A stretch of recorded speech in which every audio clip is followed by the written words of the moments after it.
Hoje eu vou falar de crianças, de bebês traqueostomizados e em relação aos bombeiros civis. Nós sabemos bem que os bombeiros civis não fazem procedimento invasivo, mas vamos supor que você se depare com uma situação de uma criança, um bebezinho, né, que retirou a cânula, tá? Nós sabemos que é muito fácil para a criança retirar a cânula por N motivos. Um dos fatores é o material utilizado para segurar a cânula, muitas vezes, aquele material rasga-rasga, lycra, essas coisas, a criança tirou um lado, muitas vezes tira um lado e acaba puxando, sai tudo.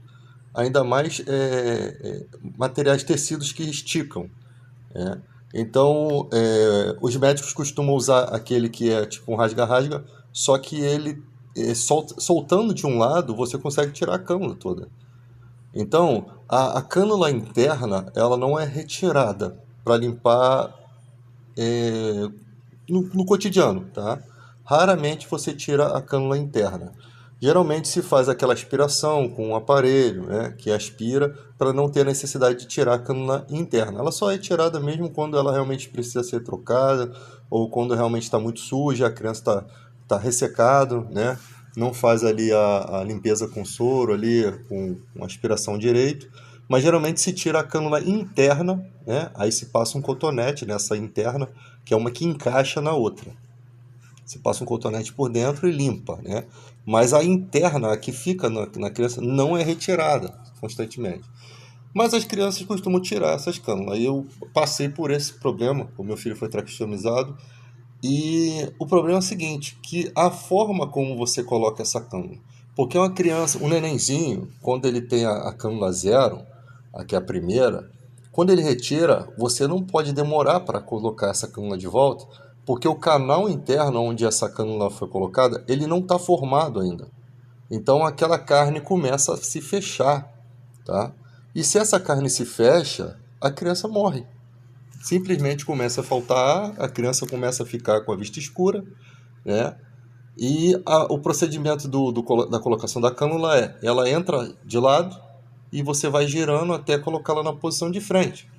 Mas ela entra de lado. Se você não tivesse conhecimento de como colocar uma cânula, a criança morre nos teus braços. Isso é fato, tá? Quem passou por esse problema sabe. E quem passou por essas situações sabe o quanto muitos médicos se omitem a passar essas informações para os familiares, tá? Eu já vi em hospitais, costuma-se, quando você tem filhos com um problema, né, geralmente o pai abandona essa criança e fica a mãe lá, a mãe é sempre guerreira.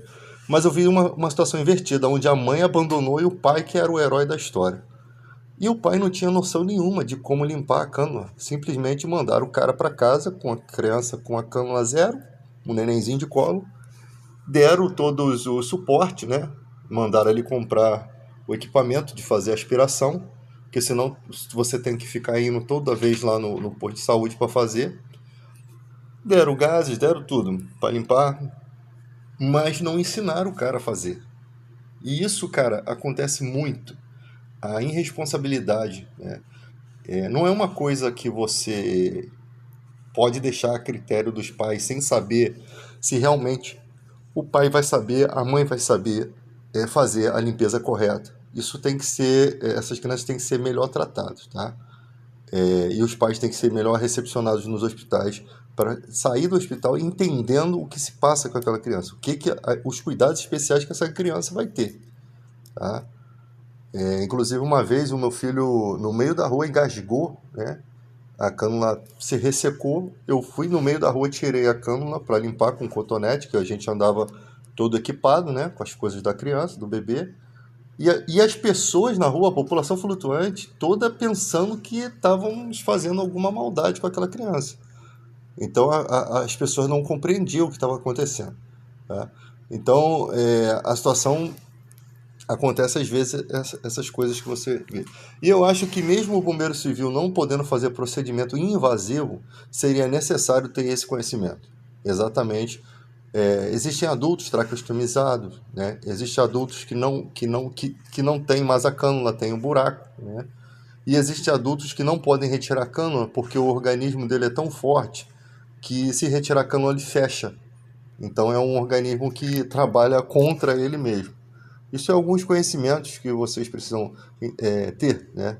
Alguns por acidente, colocam traqueostomia, outros por câncer na laringe, por N motivos, né? Crianças que têm dificuldade de respirar, que nascem com algum problema e tal. E aí você percebe que a necessidade de esclarecer um pouco esse assunto, conversar um pouco em um assunto que quase não é falado. Você quase não é falado, né? Sobre traqueostomia. Então é interessante você saber como é o funcionamento, tá? Porque amanhã ou depois você pode precisar e você não quer uma criança morrendo nos seus braços. E principalmente se for um parente seu, né? Se for alguém da sua família, e você sendo um bombeiro, você vai se sentir incapacitado para fazer esse socorro. Outra coisa que é muito falha, né, que nós bombeiros civis temos que entender também, é a questão do procedimento de resgate de um afogado, tá? Você trabalha em condomínio e você tem guardião de piscina e tem lugares que não tem guardião. E se você pega um procedimento de um afogamento, você tem ali os tipos de afogamento, né? O mapa os 6 elementos para você identificar se de fato o que aconteceu ali, se realmente a pessoa se afogou, engoliu muita água, se está realmente com a água, muita água nos pulmões, né? Nos alvéolos. Então você tem que ter todo esse procedimento, saber como identificar. É um estudo também muito legal para se ter uma capacidade de resgatar em qualquer situação. Fica a dica aí, galera. Espero ter ajudado aí.